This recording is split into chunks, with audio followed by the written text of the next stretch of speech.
want you to notice something. David says, when I walk through the valley of the shadow of death, when I walk through the valley of the shadow of death, when you go through the valleys, you know what's the scary part?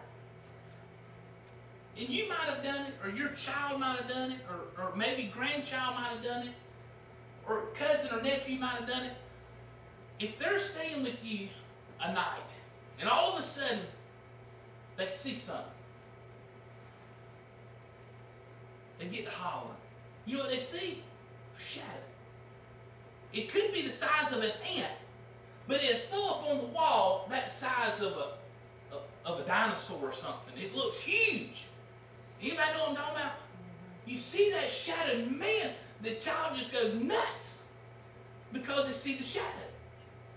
A lot of times that's the scary part in life. It's not actual the valley, it's the shadow that's reflected. And that's what David is talking about here.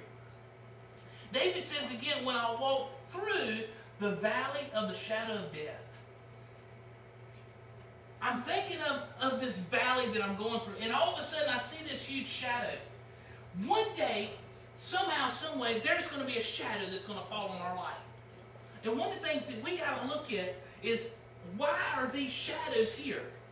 And what can I learn, and how can I get relief and stress-free from these shadows?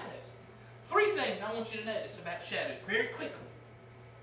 3 reasons why we should not fear the shadows.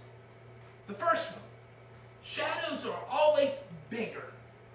They're always bigger than they seem. Shadows are always bigger than they seem. You think about it, fear is always bigger when we think about it, in a sense. They are always bigger than the actual problem. If you have a problem in your life, you might not be like me, but you might be. Let me think about it overnight.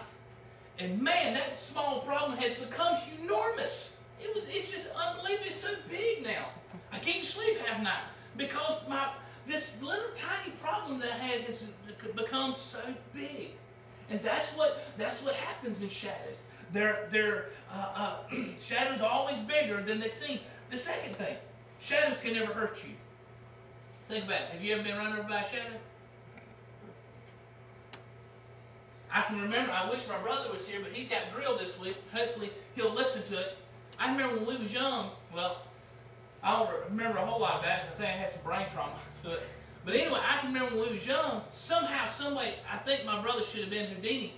We could be riding down on the go-kart together, and he would push me out, and somehow he'd still run on my head. I don't know how he did it. He could push me, and I think he must have threw me. I just can't remember. I think he must have threw me ahead, so the back tire still run over my head.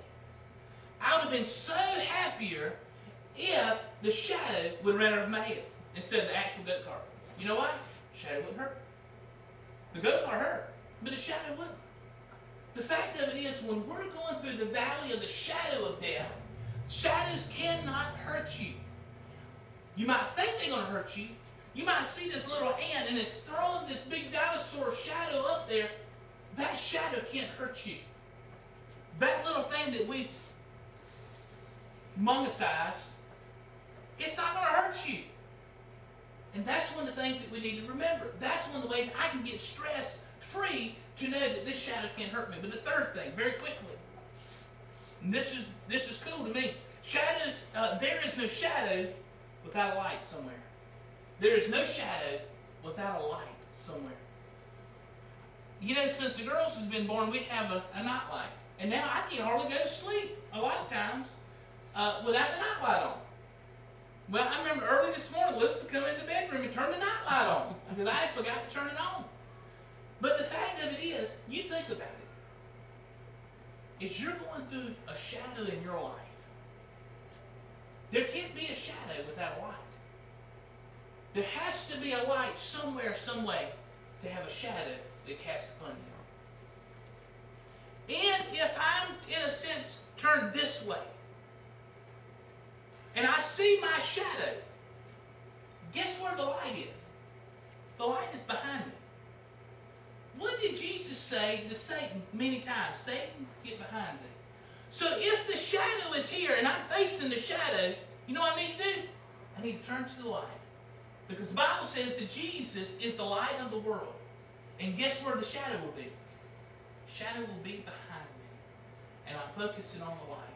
And that's one of the things we need to remember in this world, is that Jesus is the light of the world. And as long as I'm focusing on Him, I'll be okay. As long as I'm focusing on Him, I'll be good.